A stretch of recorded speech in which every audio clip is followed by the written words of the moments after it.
రేవంత్ రెడ్డికి తెలియదని కాదు, భద్రాచలానికి ముప్పు అని మాట్లాడాడు.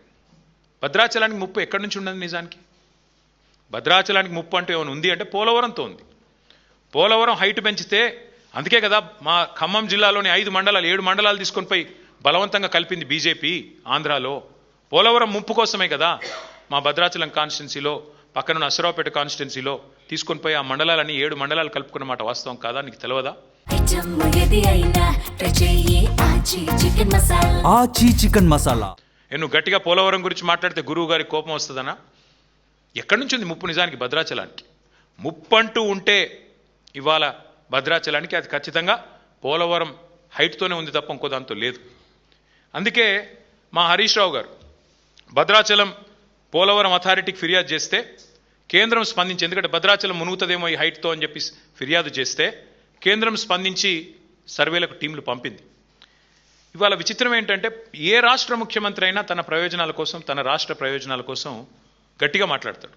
ఆంధ్రప్రదేశ్ ముఖ్యమంత్రి ఆంధ్రప్రదేశ్ ప్రయోజనాల కోసం కొట్లాడతాడు. తెలంగాణ ముఖ్యమంత్రి తెలంగాణ ప్రజల ప్రయోజనాల కోసం కొట్లాడాల. కానీ ఈ మాట అనకూడదు, కానీ అంటున్నా తప్పట్లేదు. ఈ దరిద్రుడు మాత్రం సొంత రాష్ట్ర ప్రాజెక్టుల గురించే సొంత గడ్డకే ప్రమాదం అని వాదిస్తూ ఉన్నాడు. అది కూడా తెలిసి, తెలవక కాదు, తెలివి తక్కువతనం కాదు, అతి తెలివి. ప్రజల్ని మభ్యపెట్టొచ్చు, ఎన్ని రకాలుగా అయినా ఇష్టం వచ్చినట్టు మాట్లాడొచ్చు అని చెప్పి ఇవాళ మాట్లాడుతూ ఉన్నాడు. నేను ఆయన మాట్లాడిన తర్వాత చూసిన వాళ్ళందరికీ అర్థమైంది, రైతులకు కూడా అర్థమైంది. ఆయన ఏమంటున్నాడు? పరిజ్ఞానం ఉందా? తాటి చెట్టు అంత పెరిగింది హరీష్ రావు, ఏమన్నా పరిజ్ఞానం ఉందా అని మాట్లాడుతుండు.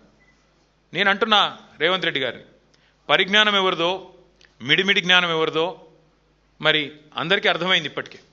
మీకు ఇప్పటికైనా కనీసం ఇప్పటికైనా జ్ఞానం తెచ్చుకోండి. దయచేసి దేవుళ్ళను కూడా మీ నీచ రాజకీయాల కోసం వాడుకునే సంస్కృతి బంద్ చేయండి. మీరు ఎన్నికల ముందు కూడా చేశారు ఇదే పని. పార్లమెంట్ ఎన్నికల ముందు ఇదే భద్రాచలం పోయి రాముల వారి మీద ఆన అన్నావు, రుణమాఫీ చేస్తా అన్నావు. యాదాద్రి లక్ష్మీ నరసింహస్వామి మీద ఆన అన్నావు, రుణమాఫీ చేస్తా అన్నావు. కనబడ్డ దేవుళ్ళందరి మీద ఒట్టు పెట్టినావు. ఇవాళ ఆ దేవుళ్ళే తలలు పట్టుకుని కూర్చునే పరిస్థితి వచ్చింది. వీడెక్కడ దొరికిండ్రా మాకు అని. అట్లాంటి పరిస్థితి ఇవాళ ఉంది. అంటే ఇవాళ మేడిగడ్డతో రాముడు మునిగిపోతాడు అంటే ఆ రాముడు కూడా కోపం వస్తుంది. రేవంత్ రెడ్డి గారు దయచేసి ఒళ్ళు దగ్గర పెట్టుకొని ఉండు. శ్రీరాముడు గురించి మాట్లాడేటప్పుడు, దేవుడి గురించి మాట్లాడేటప్పుడు అబద్ధాలు చెప్తే మరి తప్పకుండా నీకే నష్టం జరుగుతుంది, గుర్తుపెట్టుకో అని చెప్పి కూడా నేను గుర్తు చేస్తా ఉన్నా.